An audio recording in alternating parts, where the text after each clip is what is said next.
Hi everybody, welcome back. My hand stinks like Billy Goat. I'm out here filling up tanks. My husband is in the back with the skid steer doing whatever it is he's doing back there. I don't know because, like I said, we don't talk.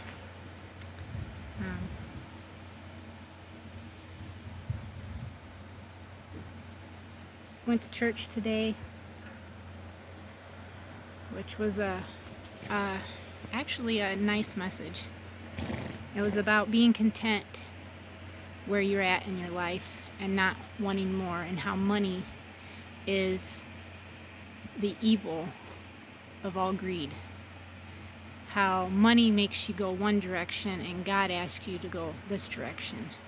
And in the Bible it says that God provides you with food and clothes, and that's all you need. And I'd have to say that God has truly blessed us, and we don't need more than what we have. And that we all should think that way.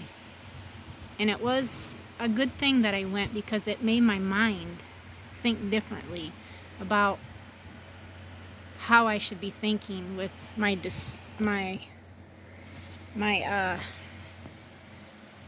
the way that I've been thinking about things, even with my marriage and the relationship that I've got with my husband, which I don't think is very strong anymore, but that I should be content because I was given all this by God. He blessed both my husband and I with this. He led me to my husband when we first started seeing each other from a very bad relationship I was in before marriage. Very abusive physically and mentally. He was very possessive and controlling, and to an extent, the last time he put his hands on me was the day after Mother's Day. And I should have known something was up, because Mother's Day of 2015, he took me out to eat for Mother's Day. My ex-husband never did anything besides maybe got me a card, and that was it for Mother's Day. Never really took me out. His parents, now, we would go out together, but it was because of them, not because of my ex-husband. And that day after Mother's Day, I got ripped out of my bed by my heels, thrown to the ground, then picked up by my throat and put up against the wall because I did not get his clothes clean. He didn't have any work pants ready. And I was doing something else that whole entire week that kept me busy, and I don't want to say on here exactly what it was, but it had me busy, where I was at the mercy of trying to get this done that took me over a week to do. And that's the reason why I didn't get the clothes washed when they were supposed to have been washed. So I went to my pastor at the time, not the same pastor, but the same church that I went to today. That pastor is now retired and off to another church possibly, I don't know, but I think he's retired. And told him exactly what had happened. My ex-husband cheated on me more than once. I caught him with somebody, and I can say that the person that came out of me when I caught them together, if I would have had a knife or a gun, there would have been 2 dead people and I'd be sitting in prison. Just let me say that that's what happened. Oh, people got hurt that day, and it was by me, because some demon come out of me or something, and I was ready to kill both of them. The second time he confessed, but I already told him that he had already done something, and he kept denying it, and finally confessed to it, and then held me down so I wouldn't leave him, because I wanted to leave then. And that was in 2008. But I stayed. I was not in love with him no more. And I told him that in 2013, that I didn't want to be with him, and he told me he would change. He always said he would change. And it would be good for just a couple months, and then it would go back to normal. And normal, I mean abusive and verbally abusive, and how nobody would ever love me, and I have kids and nobody would want somebody else's kids, and I am just a piece of crap and a worthless mother and a worthless wife, and I could never do nothing right. I wasn't allowed to do anything without my ex-husband being there. So, with that being said, I went to my pastor. I talked to him about what was going on, and he said, you know, you always came to church all smiling and stuff, and he says, you never know how bad someone's hurting until you hear it from the person's mouth. And that's true. I can put a smile on and act like nothing's going on. I can do all that. I've done it. I did it for years. I act like I was happy when I wasn't. I can do that. And I told him that, you know, I didn't want God to shun me because I wanted a divorce. I wanted out of that relationship because I prayed and prayed and prayed and prayed and prayed to God to give me a sign that I could leave. And I took that being ripped out of my bed and thrown around and almost choked myself to death because he wouldn't let go of me as my sign to leave. So I went to my pastor and I asked and told him exactly what was going on. And he says, you got every right. God's not going to look at you any differently because your husband has broke a vow, which was do not commit adultery.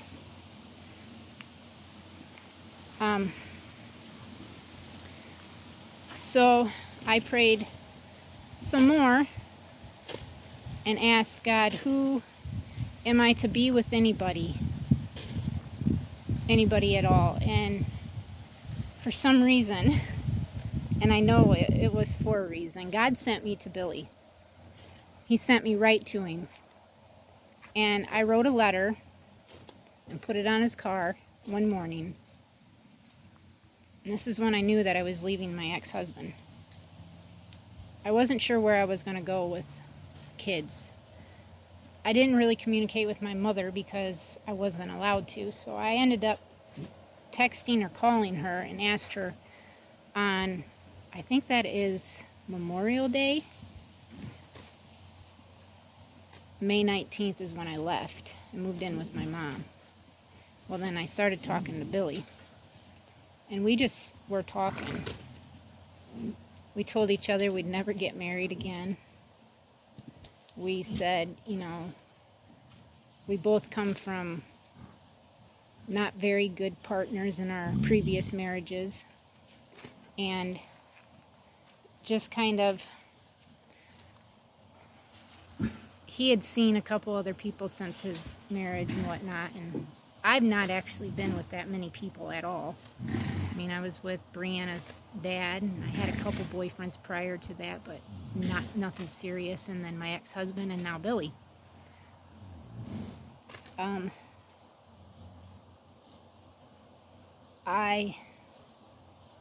I feel like this is all coming down to the message that I heard today about being content, being thankful for what you have, and not wanting more than what you have. Because God allows people to be rich. There are certain people that are allowed to be rich, but there are people that can handle being rich. They're ones that are givers, not hoarders. And I'm talking hoarding money. The speaker today, because the pastor and his wife has COVID, and the speaker today said that there was a man that was very firm on his money, like did not like sharing at all, and really hoarded it, and told his wife to promise him that she would bury him with all his money, put it all in the casket and bury it, because he didn't even want her to have anything. So the man ended up dying, and everybody asked her, you know, and she said, I promised him I would give him all his money. And they're like, why? And she said, because I promised him. So when they were getting ready to close the casket lid, she walked up there and she put a box in. And everybody's like, that's not all his money. And she said, yes, it is. I wrote him a check. And when he's ready to cash it, he can have his money. I started laughing when I heard that because it was so funny. I couldn't believe that, you know, that was just brilliant. That way, you know, she promised her husband that he could have all his money when he died. And of course, she wrote him a check. And then he's got his money, but he'll never be able to cash it, so it's hers. And I just thought, oh my goodness, you know, all that time that he was never sharing with her, and then she ended up with it anyways. But I just think that with lots of prayers, just keep praying for us. I pray every day, I pray all the time, that something can give in our marriage where we can communicate again. And it's going to take time, I know this. I love my husband with all my heart. I really do. I feel that we were meant for each other.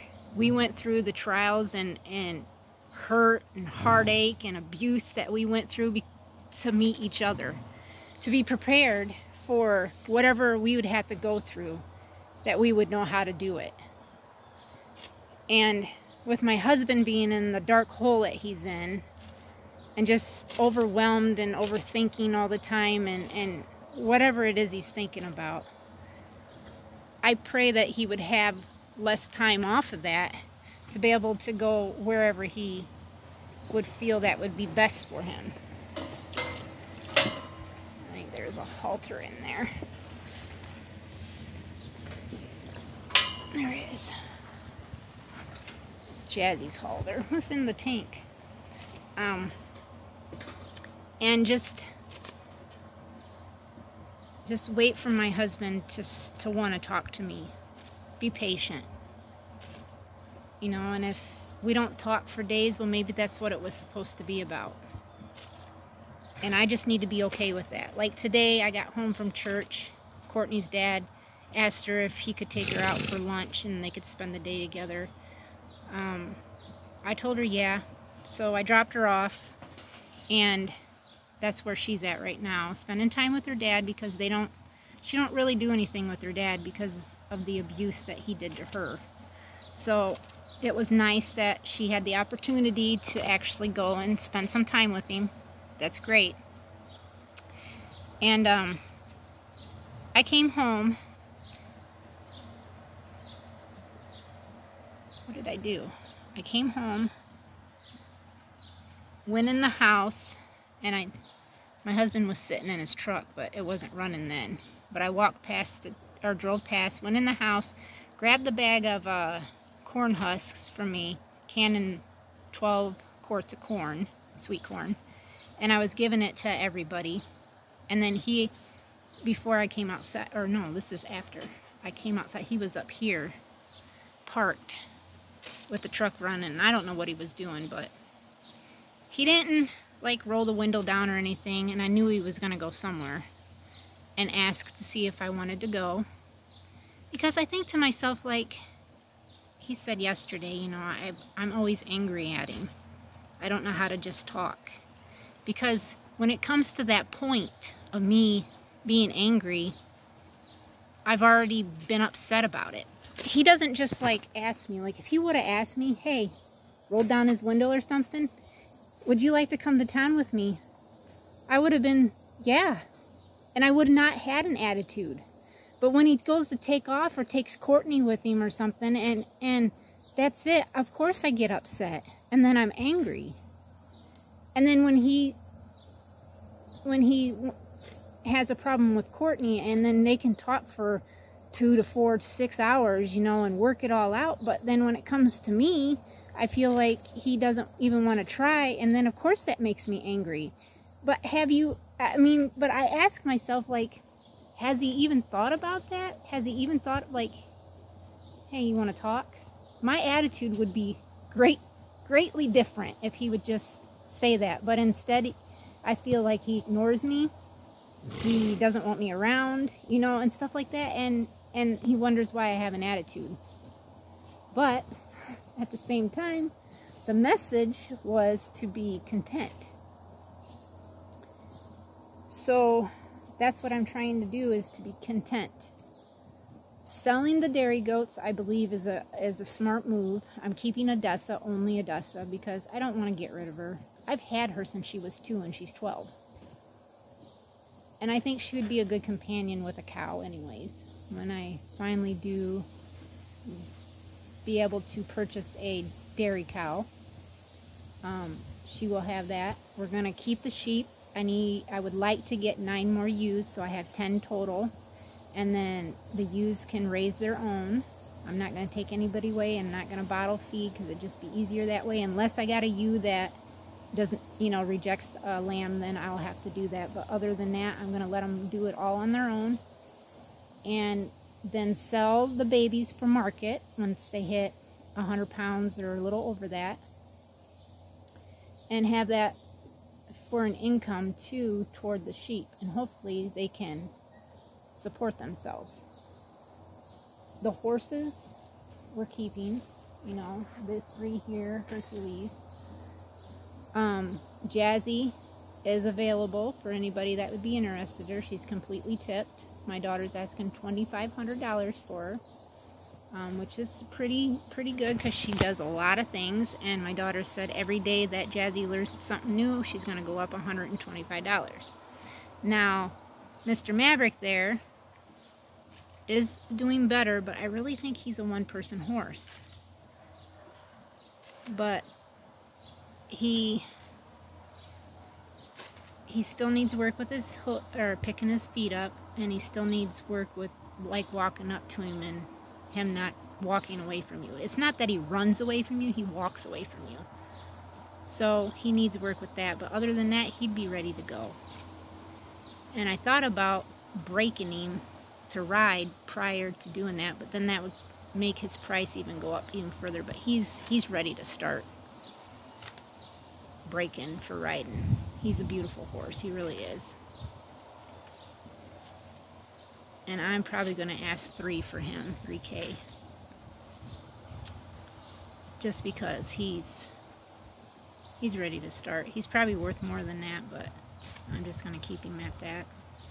Jazzy's a very sweet yearling, and somebody has great start with groundwork with her, and she's very smart. She's worth every bit of what Courtney's asking for her too.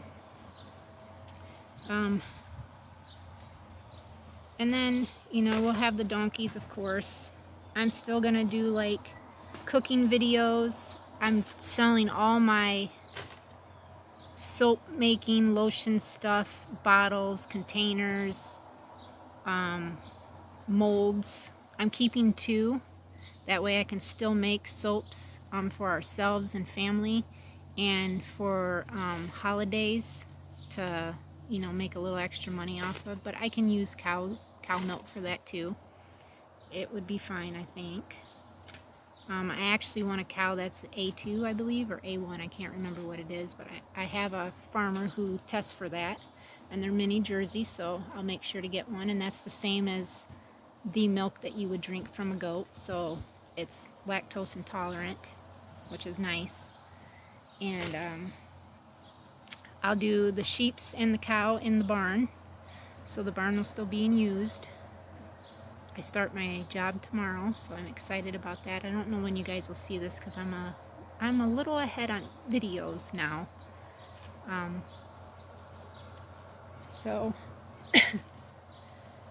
I just wanted to give you guys that update on the message today of being just content. I think that's what I'm going to make the title to, being content with what you got. And then you should just be happy for what you have too. Don't ask for more, don't want more. Just be content with what you got and be happy with that. So thank you everybody. If you stayed this whole way, thank you for being here. And I went from 1702 subscribers back down to 1697, so I don't know what that was, whether they were bots or whatever, but That's sad that people left, but I'm happy to see people come. So please keep subscribing and help us get to that 2,000 subscriber. Trying to do that before my birthday, which is October 13th. So let's see if we can make that happen. Elijah's channel did get over 500, so thank you for those who subscribed to him. He was pretty excited about that, but I'm hoping he can get to 1,000 subscribers by his birthday, so then he can be making a little bit of money on his own too. I think that'd be great to be 14 years old and have your own, you know, your YouTube channel and be doing great. So thank you guys again, and we will see everybody tomorrow. Till next time, God bless.